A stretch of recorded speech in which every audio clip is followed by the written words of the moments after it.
ingilizanyaadhaan jirri baay'ee tokko bareeda maashaallah dha sin jedha way video kiyya takka wal jedhe takka gad jedhe hayyee obboleeyyantiya oli deebinee jirra inni nyaanna reefo jedhe kinoo kana fakkaata maashaallah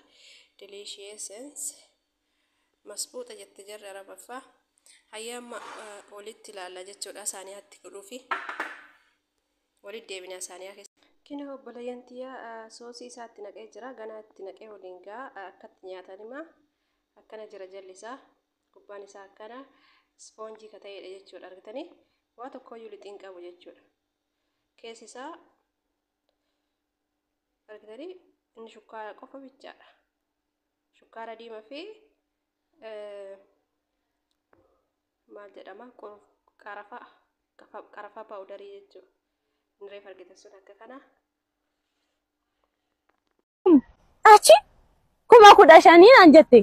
haadho kwani waan baay'een fayyadamu mee ilaalitoo nutti mi stoofi gaaf tokko tokkoon immoo jaarsi kiyya mana keessatti akka dalaguun barbaadu ala na baasee na gaabbaza naafileet faana geessee na gaabbaza mana keessatti baay'een dalaguun jedhe naatoo naafileetitti gaabbazamte ibsaan ne kafale erga jette kafale hojii dhiisiin anjette ani moo torbee guutuu wifi malee jiraachuu hin danda'u laala wifi kiyyan bada fiilmi ilaaluu hin danda'u kanaaf tole bakka jeekumu 15 saayiditti himnaan hoosi sitti tole ani wanni sitti tole sitta tabachoo malee maaliif kuma 30 ta'u si kafalanaan je saayid kiyya ka hin beektu saayid kiyya achi tole jenne walii gallee kuma 15 ji'atti kafallee fi saayid maal godhe kuma 15 kan jette kuma 20 ko'ee kennu fi jalqabe ji'a ishiin kuma 20 barte kuma 20 erga barte booda maaltu dhufe obboleewwan ishii sabsab gootee galgala saalamatti anaaf saayid irbaata nyaatu dafoo gadi buun ሰላም አለይኩም እዚህ ቤት እንዴት ናችሁ jettee nutti dhufti jaartiin galgala maal hojjettiin jedha ishiin eda obboleewwan ishitti heerumsiisuu heddi saayidoo kiyyatti ani omin beekere obboleewwan qabdi obboleewwan wayii qabdi እንዴት ናችሁ ከዛን ሳይዴ tunis obboleettiti walbara biyya kana turani amma dhiyoo kana dhufani hineerumne jaarsa barbaadaa jiru jette inna saayidoni jaarsa barbaadaa dallaalaa jaarsaatiin jedhe dallaalaa jaarsaatii fayyaa qabdaa namitti nanaan jedhe akkanumatti hiriyoonni isaa warri fuudhinoo jiraate ijoollee akka qabu ijoollee babbareedduu akkana obboleewwan akkanaan qabanaan jette qaallitti nanan jeen ani mabraatiin sirraa fudhadhe malee waligaltee takka illee hin qabu jaarsa kiyyarraa adaba qabaadhu hodidde wallollaan jedheen achi narra haftee hanga saayid biyya keessa jirutti hanga inni biyya keessa taa'ee jirutti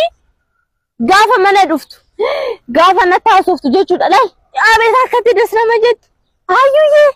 እንዴት ናችሁ አላችሁ ጀቱ ጀት ሳይዶ ኪያኔ ሳይድ እንዴና መብራትለ ፈየደማ ከበርባደነቲ ቃሽልህሞ ሆማ አርከቲን ቀባቲን ጀዱቱ ከፈልቱ ጀት አሃ namichi nama gaariidha jedheela wi nama gaariidha anduraan ho akkas gootu nama baddu natti fakkaate yaa rabbi kiyya dhiifama naa godhatunti namichi nama gaarii je achi saayidoon kiyya biyya ba'uusaa eeggatteet mabraati deemte ayyuun deechan kaa hin beektu kalaal ani namni osoo na bira hin gahin ani nama bira hin gahu osoo namni na bira hin gahin osoo nan tuqin ani nama hin tuqu achi anchi jee mabraat deemilaan gaara bisninja ani ndoo mabraatiin kan baddeen se'ee sa'aatii lamatti na jalaa murte ganama laala ganama subii saayid akka har'aa deemee akka booritti 15 ሰዓት ጠብቅሻለሁ እሺ ውድ ቤተሰቦቻችን እንግዲህ እንደዚህ ፓስፖርቷን ተቀብያታለሁ እኔ ጋር ነው ያለው ፓስፖርቷ ዛፍ ማር ጋር ነው የሄደችው ወንድ ኮንክ እዚህ ጠብቀኝ ያሳያለሁ አለች ምን ልታመጣ እንደሆነ እዚህ ቆሜ ጠብቃታለሁ ማለት ነው ምን እንደምታረቅ ከየመን ውስጥ መውጣት አትችልም ኤምባሲ እዚህ ስለሌለ ንቅንቅ ማለት አትችልም ማለት ነው ግዴታ የሰረቀችኝ የሰርጋችንን ሚሞሪ ያበላሽችን ታመጣለች ሰላም ተንኮሏ እኔና ሱመያ እንድንታረቅ አትፈልግም እኔና ሱመያ እንድታረቅ በትፈልግ ኖሮ ሱመያን አደን ድረስ የተከተለቻት እኔ የምፈልጊው ላርግልሽ ዱባይ ልውሰድሽ እንደዚህ ላርግልሽ ጓደኞች አሉ ሌላ ቦታ ስራ ላስጀምርሽ ምናምን ትላታለች አሁንም ካሜራ ላይ እንዳትታይ እንጂ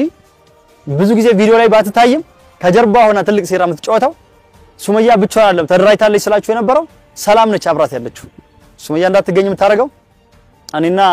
ሱመያ እንዳንታረቅ የምታረጋው ሰላም ነች የሰላም ተንኮሏ በቀሏ ለምን እንደሆነ አላውቅም ለኔም ጓደኛ ነበረች ምን ልትበቀል እንደሆነ ብቻ አላውቅም ምን እንዳጠፋው ነው ያላውቅም እኔ እንጃ ብቻ አንድ ቀን ምናልባት ይወጣ ይሆናል ሚስጥሩ ለምን እኔና እሷ እንድታረቅ ማታረጋው ሱመያን ከኔ ያፋታል ወንድሟ ልድር ይሁን ራሷን እኔና ሱመያን አለያይታል ታገባኝ ይሁን አልታወቀም ብቻ ምን እንደሆነ አንድ ቀን የምናውቅ ይሆናል ወንድ ኮንክ እዚህ ጠብቀኝ ብላኛለች እኔም ያው እየጠበቅኳት ነው እጠብቃታለሁ ምን እንደምታመጣና ያለም ማለት ነው ሐዋንም በዚህ መልኩ አባራያታለሁ እኝኝኝ አለችብኝ ያው ሂጂ ብያት ሄዳለች እንግዲህ እስከ መጨረሻው ከኛ ጋር ቆዩ እስክመጣ እንጠብቃታለን